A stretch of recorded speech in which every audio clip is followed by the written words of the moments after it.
Day 3940, April 27th and 28th, 2019. The verse of the day for April 27th. Blessed are those who mourn, for they will be comforted. Matthew 5:4. The verse of the day for April 28th. I have told you these things so that in me you may have peace. In this world you will have trouble, but take heart, I have overcome the world. John 16:33. They say the most rewarding step of any journey is the first step, because it puts you in the direction of where you want to be. Once you perfect the first step, all one has to do now is repeat the first step until you make it to your final destination.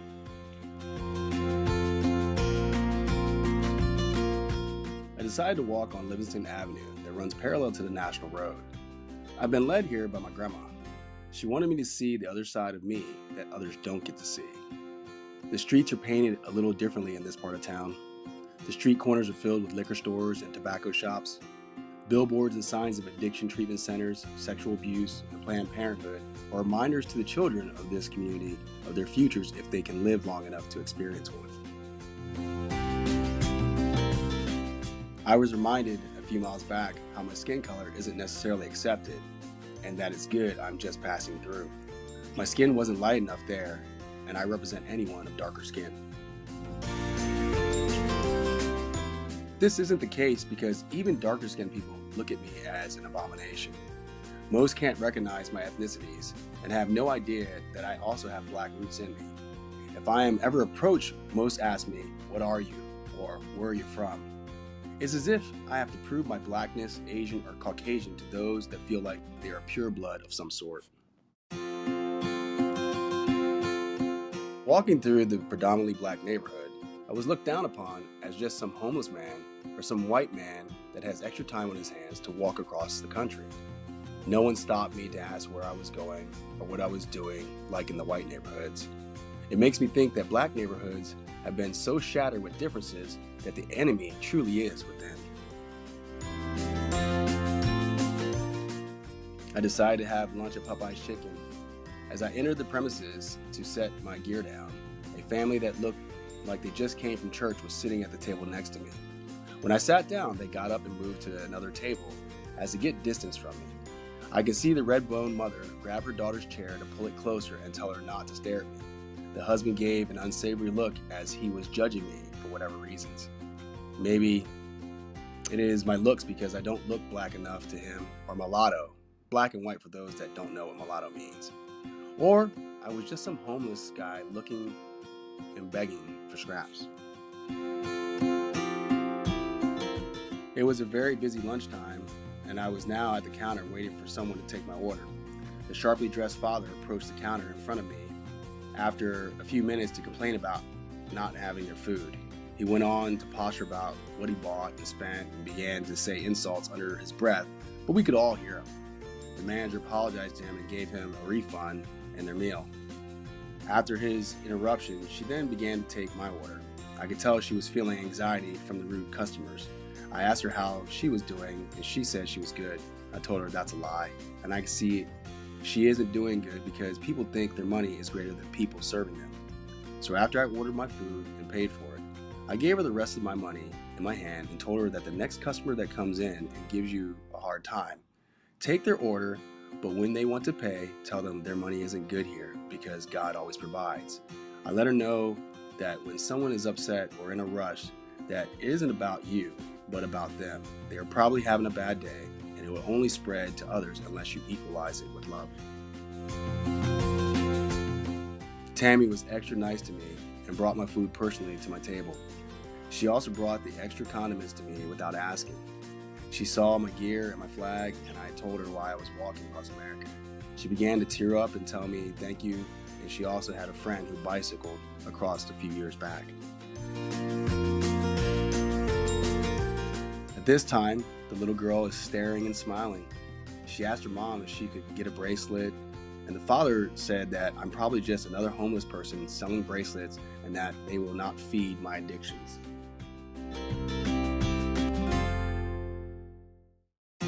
I simply smiled and told Tammy that the Lord will come like a thief in the night. No one will know the Lord's face, and this is why he has given 2 commands: love God and love thy neighbor like God.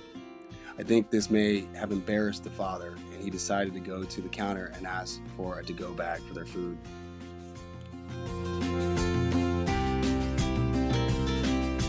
This action saddened my heart. It made me realize that the children of our future are being taught hate and how to be separatists. The black community is so disjointed. Just the other day, I spoke to a man from Cameroon who also stated how he may have darker skin, but the blacks here in the USA seem to be more racist than the white people to him. It's as if he needs to prove his blackness here in America to other black people. He thought people in the USA were just Americans, but it seems race is important. So putting race before American demonstrates the passive-aggressive apartheid deep-seated in our culture. I have always known I was different.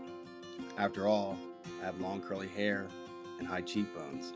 My skin may seem a little darker, but it isn't dark enough and my hair isn't as kinky. To black people, they can tell if you are American black or from somewhere else. Hell, even my oldest brother acts like he's a different race than my other siblings because he is darker than us, but yet we have the same ethnicities in us. After my 12 miles walk into downtown Columbus, I was very thirsty and looking for a store that was open after 6 p.m. to buy some Gatorade. I ended up at a nearby gas station, and while inside, I saw 3 young black teenagers.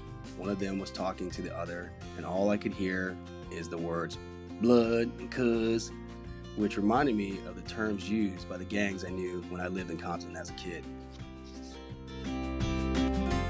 Didn't want to make eye contact because I was once a rageful teenager too, and would punk people around me because I just felt it was my only means of protection in an area where my skin color wasn't welcome. I approached the counter to purchase my Gatorades. The cashier asked if I had brought her some food since I had leftovers from a Mexican restaurant in hand. I gave them to her and told her I was walking across America. The tacos were extras from the restaurant that I had just left because they accidentally made a double order, so they gave them to me for free. I wanted to give them to a homeless person, but the 3 that I tried to offer them to turned them down. She gladly took the tacos and then wanted to sign my flag and have a bracelet. While she was signing it, the taller, lighter-skinned brother asked if he could sign it too, as he removed his headphones. By this time, his other 2 cousins came over to investigate what we were doing at the counter. I asked each of them if anyone had shown them love today.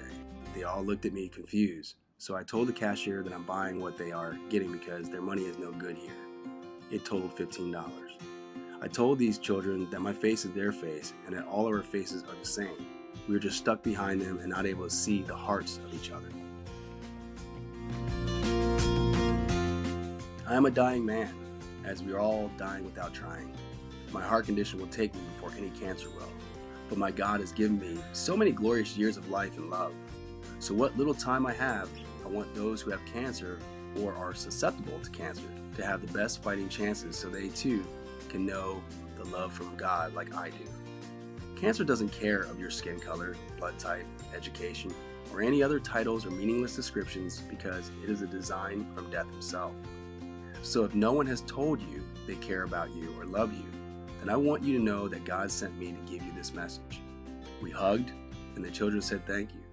The older, lighter-skinned security guard came up to hug me and thank me. "Thank you, brother, for showing me how to love in the present," he said to me. He and the children hugged and thanked me again. I started to walk back to my hotel. The children were walking down another block. As I rounded the corner to my hotel, the children noticed me from afar and ran up to me to talk some more. I began to preach to them about my mission in the Almighty, how my face is the face that the world came to hate before it arrived in this world. I am the mixture of Israelite and Gentile bloods. The children were still somewhat confused because here I am, a face not like theirs, yet they see their face within me and I see them in mine. God began to cleanse my eyes with tears of joy. The young brother started to tear up as well, realizing that the living God is real, and he searches the deepest and darkest parts of our hearts and shines light on it so we can see the truth. The young man told me that they wanted to walk with me, but had school in the morning. They wanted to know what they can do to help. I simply asked to spread the word that I am walking and continue to follow my message. He asked if he could call me sometime, so I gave him my phone number. He also told me that he is going into his senior year and is being recruited by several D1 schools for football. I reminded him not to forget where he came from, but if he stumbles like I did, look back to God to bring you home again, because with God, you will never be lost.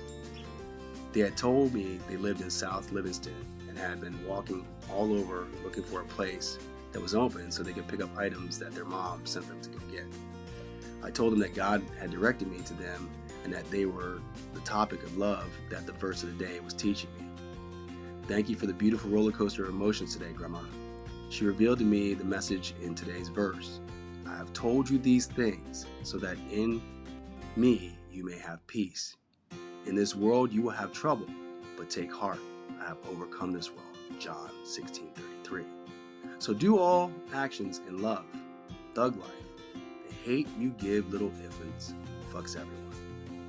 I look forward to finishing my walk and attending one of this young man's football games. It's not the money, the words, or anything else that matters to the heart other than love. So the next time you are feeling unloved, sad, mad, or anything other than happy, try to spread a little love, because it will go a long way in your heart and in the hearts of others. The $15 wasn't for them, but for me to know that it was well spent in love and not in shame. I could have bought a round of drinks in a bar and it would fall on deaf ears, but the small amount of care will last with these young adults for a lifetime. They said they look forward to seeing me again. Thank you for watching and your continued support. Be sure to check out our website at www.AMileAChild.org and share us on social media. Most importantly, click the donate button to save someone from a day of addiction and help find cures for tomorrow. God bless.